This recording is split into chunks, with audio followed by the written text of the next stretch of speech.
பிஸ்மில்லா வஸ்ஸலாத்து வஸ்ஸலாமு அலா ரசூல் ஸல்லல்லாஹு அலைஹி வஸல்லம்.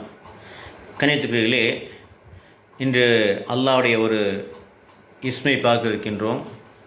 இதனை 100 தடவை ஓதி அதனுடன் யாசின் சூராயும் ஓதி நாம் கேட்கக்கூடிய துவாக்கள் நிச்சயமாக கபூலாகும். கண்ணியத்துக்குரியவர்களே, புதுசாக வரக்கூடியவங்க கீழே பாருங்கள், சப்ஸ்கிரைப் பட்டன் இருக்கும். அதை தொட்டிங்கன்னா ஒரு பெல் பட்டன் வரும். அதை தொட்டால் நம் சம்மந்தப்பட்ட வீடியோக்கள் உடனுக்குடன் உங்களுக்கு வரும். மேலும் யாரெல்லாம் சப்ஸ்கிரைப் செய்து நமக்கு ஆர்வமூட்டுகிறார்களோ அவர்கள் அனைவருக்கும் நேர்வழி காட்டுவாயாக, பாவங்களை மன்னிப்பாயாக, அவர்களுடைய அனைத்து தேவைகள் நிறைவேற்றி கஷ்டங்களை போக்கி வாழ்க்கையிலே பரக்கத்தும் பாக்கியங்களும் வருமானத்தையும் தருவாயாக. ஆமீன் யா ரப்பில் ஆலமீன். எங்களுக்கும் அதுபோல தருவாயாக. கண்ணியத்துக்குரியவர்களே, உலகத்திலே கஷ்டம் இல்லாதவர்கள் யாருமே கிடையாது. எல்லாருக்குமே கஷ்டங்கள், துன்பங்கள், துயரம் இருக்கத்தான் செய்கின்றது. ஆனால் அதனை எவ்வாறு நாம் இறைவனிடத்திலிருந்து பிரார்த்தனை செய்து அதை சரி செய்து கொள்ள முடியும் என்பதை பார்க்க இருக்கின்றோம். அல்லாஹ்வுக்கென்று 99 நாமங்கள் இருக்கின்றன. அதிலே ரஹ்மான் என்பது மிகவும் அளவற்ற அருளாளன். அதாவது அந்த அருளுக்கு, அன்புக்கு இணையே இல்லை. அப்படிப்பட்ட அந்த அல்லாஹ்வுடைய பெயரை, அந்த ரஹ்மான் என்ற பெயரை கொண்டு நாம் துஆ செய்யும் பொழுது, எப்படி ஒரு தாய் தன்னுடைய குழந்தை கஷ்டப்படும் பொழுது தாயை அந்த குழந்தையை அளிக்கும் பொழுது அந்த குழந்தைக்கு எவ்வாறு உதவி செய்கிறாளோ, அதே போல் தாயை விட 70 மடங்கு, இன்னும் சொல்லப்போனால் கணக்கே இல்லாத அளவுக்கு அல்லாஹ் தஆலா கருணை உள்ளவன்.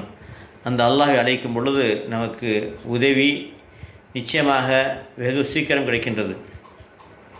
இது எப்படின்னு சொன்னால், இந்த எப்படி ஓதுறதுன்னு சொன்னால், ரஹ்மான் சொன்னால் அளவற்ற அருளாளன். இந்த பெயரை நாம் ஃபஜ்ர் தொழுகைக்கு பின்பு 100 தடவை ஓத வேண்டும். நம்ம எல்லாம் ஓதுறதெல்லாம் இந்த செலவாத்து எப்போதுமே எதை ஓதுனாலும் செலவாத்து கட்டாயம் 11 தடவை ஓதிட வேண்டும், 11 டைம்ஸ். அதுக்கப்புறம் 100 தடவை இந்த செலவாத், இந்த ரஹ்மான் யா ரஹ்மான் யா ரஹ்மான் யா ரஹ்மான் அளவற்ற அல்லாஹ்னே என்ற அடிப்படையில் நியத்து வைத்துக்கொண்டு 100 தடவை ஓத வேண்டும். ஓதிட்டு யாசின் சூறாவை 3 தடவை. இந்த யாசின் சூறா சாதாரணமாக ஓதி பழக்கப்பட்டவங்களுக்கு, இது காலையில் யார் ஓதுனாங்களோ அன்று அவங்களுக்கு போதுமையானது. ஹதீஸில் வருது, யாசின் சூறா ஓதுனாங்கன்னா அன்று முழுவதுக்கும் அவர்களுக்கு என்ன செய்யுது, போதுமான இருக்கின்றது. அது அல்லாஹ்வுடைய புறத்திலிருந்து அவருக்கு உதவி கிடைக்கிறது. அப்படிப்பட்ட அந்த யாசின் சூறா நம்ம திரும்ப திரும்ப ஓதிட்டு சொன்னோம்னா, ஓத போகும்போது 5 நிமிஷத்துலேயே ஓதக்கூடிய அளவுக்கு அந்த ஸ்பீடு வந்துடும். இந்த யாசின் சூறா பார்க்கும்போது பார்த்துருப்போம், 5 நிமிஷத்துலேயே ஓதிடுவாங்க மேக்ஸிமம். சில பேர் 4 நிமிஷத்தில் ஓதுவாங்க. ஆனால் அதை ஓத ஓத ஓத அது திரும்ப ரொம்ப ஈஸியாக இருக்கும். அந்த யாசின் சூறாவை நம்ம என்ன செய்யணும் சொன்னால், 3 தடவை ஓதிட்டு அதுக்கப்புறம் அவங்களுடைய தேவைகளை, யா அல்லாஹ் கிருபையில் நாயனே, உன்னுடைய இந்த பேருடைய பறக்கத்தை கொண்டு என்னுடைய தேவைகளை நிறைவேற்றுவான்னு சொல்லிட்டு என்ன செய்யணுமோ 7 தடவை கேட்கணும். என்ன தேவையோ, யாழ் அவனுக்கு கிருபையை கொண்டு ஒரு ரஹ்மான் சொல்லிட்டு இந்த பேருடைய பறக்கத்தை கொண்டு என்னுடைய தேவை நிறைவேற்றுவாயா, கஷ்டங்களை போக்காயா, கடன்களை நீக்குவாயா, எது வேணுமோ 7 தடவை கேட்டு திரும்ப சலாத்து போகிறத ஓதிட்டு வந்தோம்னு சொன்னோம்னா இன்ஷா அல்லாஹ் உங்களுடைய தேவைகள் உடனடியாக நீங்குவதை பார்க்க முடியும்.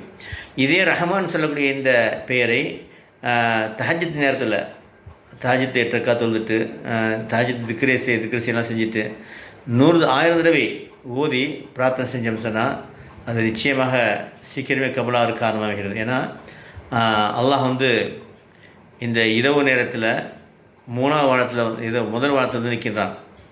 என்னிடத்தில் யாராவது கேட்குறீங்களா, தருகின்றேன். என்னுடைய பாவனை கேட்குறீங்களா, பார்த்தே மன்னிக்கின்றேன். என்னுடைய துவா செய்யுங்க, துவா ஏற்றுக்கொள்ளின்னு சொல்வதாக ஹதீஸில் வருகிறது. இப்போ அந்த சமயத்தில் அல்லாஹ்வை 1000 தடவை அழைத்து கேட்டால் நிச்சயமாக வெகு சீக்கிரமே உங்களுடைய கஷ்டங்கள் போய் உங்களுடைய தேவைகள் நிறைவேறுக்கிறது காரணமாகிறது. ஆகவே இதை நீங்கள் உபயோகப்படுத்திக் கொள்ளுங்கள். மிக சிறந்த இஸ்மு. எல்லாம் வல்ல அல்லாஹ் தஆலா நம்ம அனைவரும் கபூல் செய்வானாக. நம்ம எப்போதும் சொல்லக்கூடிய ஒரு விஷயம் என்னென்னு சொன்னால், நம்ம அல்லாஹ்ட்டேருந்து உதவி தேட நினைக்கும் பொழுது, அல்லாஹ்வின் உதவி நமக்கு கிடைக்கணும்னு ஆசைப்படும் பொழுது, நாம் அல்லாஹ்வுடைய முழுமையான அடியானாக மாற வேண்டும். அதுதான் முக்கியம். எப்போ ஒரு ராஜா இருக்காருன்னு வச்சுங்களேன், அந்த ராஜாவுக்கு ஒரு அடிமை இருக்கிறார். என்ன சொன்னாலும் கேட்பார்னு சொன்னால் ராஜா அவருக்கு என்ன தேவை செஞ்சு கொடுப்பார். ராஜாவுடைய அடிமையாக இருக்கிறவர் எதை பற்றி கவலைப்பட தேவையில்லை. சரிதானே? ஏன்னா எவ்வளோ தேவையெல்லாமே ராஜாட்ட இருக்குது, எதுக்கிட்ட கொடுத்துருவார். அதே மாதிரி நாம் அல்லாஹ்வுடைய அடிமையாக இருப்பதை நிரூபிச்சிட்டோம்னு சொன்னால் அல்லாஹ் நம்ம எதை கேட்டாலும் வந்துடுவோம். அப்போ நம்ம எப்படி நிரூபிப்பது? ஃபஸ்ட்டு நம்ம வந்து இதுக்கு முன்னாடி நீங்கள் தொழுகலை, நோம்பு நோக்கலை, அல்லாஹ்வுடைய கட்டளை மீறி இருந்தீங்க, பாவங்களாம் செஞ்சீங்க அப்படின்னு சொன்னால் எதை பற்றி கவலைப்பட தேவையில்லை. ஒரே வார்த்தை, அஸ்தஃபிருல்லாஹ் வ அத்தூபு இலைஹ், யா அல்லாஹ் என் பாவத்தை மன்னிப்பாயாக, நான் உன் பக்கமே திரும்புகின்றேன். அவ்வளோதான். இதை நீங்கள் தமிழில் சொன்னாலும் சரி தான், உருதில் சொன்னால், அரபியில் சொன்னாலும் சரி தான். அஸ்தஃபிருல்லாஹ் வ அத்தூபு இலைஹ்னு சொன்னாலும் சரி தான், இல்லது யா அல்லாஹ் என் பாவத்தை மன்னிப்பாயாக உன் பக்கம் திரும்புகிறேன். இதான் அர்த்தம். அதுதான் அஸ்தஃபிருல்லாஹ் வ அத்தூபு இலைஹ். இதை ஒரு தடவை சொல்லிட்டு மனதாக சொல்லிவிட்டு அதுக்கப்புறம் நீங்கள் என்ன செய்யணும்னு சொன்னால் 5 நேர தொழுகையை அந்தந்த நேரம் தொழுங்க. சுன்னத்தான் நஃபிலான வாஜிபான தொழுகை விடாமல் தொழுங்க. தஹஜ்ஜத், இஷ்ராக், லுஹா, அவாமின் தொழுக முடிஞ்சு தொழுங்க. அதுக்கப்புறம் ஜக்காத்து, கடமையான ஜக்காத்து கொடுங்க. ஏழைகளுக்கு தர்மம் செய்யுங்க. ரம்லானுடைய நோன்பை, ரம்லான் வரும்போது ரம்லான் நோன்பை முழுமையாக நோட்டு விடுங்கள். அப்புறம் வந்து ஹஜ்ஜு கடமையான ஹஜ் செஞ்சுருங்க. இது 5 கடமைகள் நீங்கள் வந்து விடாமல் செஞ்சுருங்க, நியத்து வச்சுக்கோங்க. அப்புறம் காலையான தஸ்பிஹாத்து, அல்லாஹ் நெருக்க தரக்கூடிய தஸ்பி. ஏன்னா இவ்வளோ வந்து அல்லாஹ் தூரமாக இருக்கிறோம், அல்லாஹ் நெருக்கத்தை பெறணும் இல்லையா? அப்போ என்ன செய்யணும்னு சொன்னால் தஸ்பிஹாத்துகள், அதாவது 3வது கலிமா சுப்ஹானல்லாஹ் வல்ஹம்துலில்லாஹ் வலா இலாஹ இல்லல்லாஹ் வல்லாஹு அக்பர் வலா ஹவ்ல வலா குவத்த இல்லா பில்லாஹில் அலீம், அது 100 தடவை. 4வது கலிமா லா இலாஹ இல்லல்லாஹ் வஹ்தஹு லா ஷரீக லஹு லஹுல் முல்கு வல் ஹம்து வலா குல்லி ஷைஇன் 100 தடவை. அஸ்தக்ஃபிருல்லாஹ் வ அத்தூபு இலைஹி 100 தடவை. லா இலாஹ இல்லா அன்த சுப்ஹானக இன்னி குன்து மினல் ஸாலிமீன் 100 தடவை. ரப்பி ஹப்லி முல்க இன்னக அன்தல் வஹ்ஹாப் 100 தடவை. ஸல்லல்லாஹு அலைஹி வஸல்லம் இது 100 தடவை கட்டாயம் நீங்கள் வந்து காலை மேலே ஓதிட்டு வாங்க. மிகப்பெரிய பரக்கத்து இருக்குது. ஸலவாத்து 100 தடவை வந்தாவே 1000 தடவை அல்லாஹ் ரஹ்மத் இறங்குகிறது. அப்போ உங்களுக்கு என்ன தேவை, என்ன கஷ்டம் இருக்க போகுது, எல்லாமே சரியாயிடும். அப்போ குரானை, அல்லாஹ்வுடைய குரான், அல்லாஹ்வுடைய பேச்சு, அது அல்லாஹ்வுடைய தொடர்பு உங்களுக்கு வேணும். நினைச்சிங்க குரானை காலை மேலே ஒரு 1/2 மணி நேரம் ஓதுங்க. குரான் ஓத தெரியலையா, 3 மணி நேரத்தில் குரான் எப்படி ஓதும் நம்ம வீடியோ போட்டிருக்கோம். அல்லாஹ் இருக்கிற பல்லாயிரக்கணக்கான மக்கள் ஓத முடியுமா? முடியும், ஓதியிருக்காங்க. பெரிய விஷயம் இல்லை. அல்லாஹ் வந்து குரானை லேசாகி இருக்கிறான். வழக்கு எஸ்ஸானல் குரான் திக்ரி ஃபஹ்மி முத்தக்கிர். நம்ம குரானை லேசாகி இருக்கோம். உங்களை யாரும் அதை சிந்திக்கக்கூடிய யாராவது இருக்கிறா நல்லா கேட்கின்றான். அப்போ நம்ம என்ன செய்யணும் சொன்னால் அந்த குரானை 3 மணி நேரத்தில் ஓதுறதுக்கு நம்ம வீடியோ போட்டிருக்கோம். அதில் ஜாயின் பண்ணுறதுக்கு 98 40 92 59 49 இந்த நம்பருக்கு நீங்கள் வாட்ஸ்அப்பில் பேசி அனுப்புனா குரூப்பில் நினச்சிடுவாங்க இன்ஷா அல்லாஹ். கணித்துக்குரிய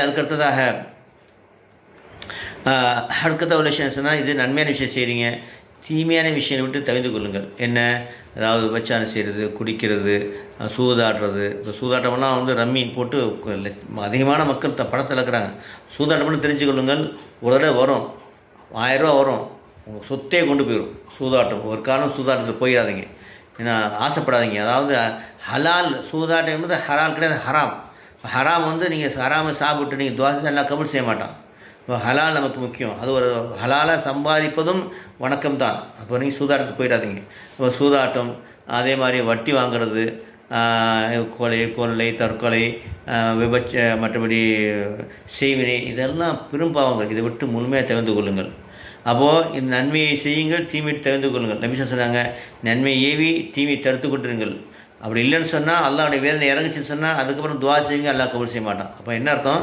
நன்மையை நம்ம செய்யணும், நன்மையை ஏவணும், தீமையை விட்டு தவிர்க்கணும், தீமையை தடுத்துக்கொள்ளணும். அப்போ தான் நம்ம துவா கபூல். ஆகவே இந்த வேலையை நீங்கள் செய்யுங்க இன்ஷா அல்லாஹ். அப்போ எப்படி செய்கிறது? குறைஞ்சபட்சம் இந்த வீடியோவை 4 பேருக்கு 5 பேருக்கு ஷேர் பண்ணாவே நீங்கள் நன்மையை ஏவி தீமையை தடுத்து அந்த கூட்டத்தில் ஆகிடுவீங்க. நீங்கள் நன்மையை செய்கிறீங்க, தீமையை தீமையை விட்டு தவிர்த்து கொள்ள போகிறீங்க. எல்லாம் வர அல்லாஹ் தாலா அப்படிப்பட்ட கூட்டத்தில் என்னை உங்களை ஆக்குவானாக. அல்லாஹ்வுடைய நெருக்கத்தை பெற விரும்பக்கூடியவங்க, அதாவது தஹஜ்ஜத் தொழக்கூடியவங்க, தஹஜ்ஜத் தொழ ஆசை உள்ளவங்க, நபி ஸல்லல்லாஹு அலைஹி வஸல்லம் தர்பாரில் ஆன்மீகமான முறையில் அமரணும் ஆசைப்படக்கூடியவங்க, நபி ஸல்லல்லாஹு அலைஹி வஸல்லம் சந்திக்கணும் ஆசைப்படக்கூடியவர்களுக்காக வேண்டி ரகசிய திக்கர், உயர்ந்த திக்கர் இருக்குது. அது திக்கரை யார் வந்து கற்றுக்கிற விரும்புகிறீங்களோ, இதெல்லாம் என்னால் முடியும் அப்படிங்கிறவங்க எனக்கு வந்து வாட்ஸ்அப்பில் என் நம்பருக்கு பேசி அனுப்புனா நான் உங்களை குரூப்பில் நினச்சிடுறேன். அந்த திக்கரை கற்றுத்தரேன் இன்ஷா அல்லாஹ். அதன் மூலமாக நபி ஸல்லல்லாஹு அலைஹி வஸல்லம் அவங்கள வந்து மனாமில்லை பார்க்கக்கூடிய பாக்கியம் கிடைக்கும் நிச்சயமாக. அல்ஹம்துலில்லாஹ் ரொம்ப பேர் பார்த்துட்ருக்காங்க. அவங்களுடைய மகாம், அதாவது உயர்ந்த இறைநேசர் ஆகக்கூடிய பாக்கியமும் நபி ஸல்லல்லாஹு அலைஹி வஸல்லம் தர்பாரில் அமரக்கூடிய பாக்கியம் கிடைக்கும். இதெல்லாம் ஸ்டெப் பை ஸ்டெப்பாக வரும் உங்களுக்கு இன்ஷா அல்லாஹ். நீங்கள் உள்ளே வந்துட்டீங்கன்னா இது சம்மந்தப்பட்ட பாடங்கள் நமக்கு கற்றுக் கொடுப்போம். உங்களை கொண்டு நபியுடைய தர்பாரில் அமர வைக்கக்கூடிய பொறுப்பு நம்முடைய பொறுப்பு. நீங்கள் நம்ம சொல்லக்கூடிய முறையை தஹஜ்ஜத்தோடு இந்த திக்கரை செஞ்சுட்டு வந்தீங்கன்னு சொன்னால், அதுக்கு என்னுடைய வாட்ஸ்அப் நம்பர் என்னென்னு சொன்னால் 9976841855 9976841855 இந்த நம்பருக்கு நீங்கள் வாட்ஸ்அப் பேசி அனுப்புங்க. நம்ம உங்களுக்கு உதவி செய்வோம். எல்லாம் வல்ல அல்லாஹ் தஆலா இமயமர்களை வெற்றி பெற்று கொடுத்த என்னை உங்களை ஆக்குவானாக. வாஹிர் தஅவானா அல்ஹம்துலில்லாஹி ரப்பில் ஆலமீன். அஸ்ஸலாமு அலைக்கும் வரஹ்மத்துல்லாஹி வபரகாத்துஹு.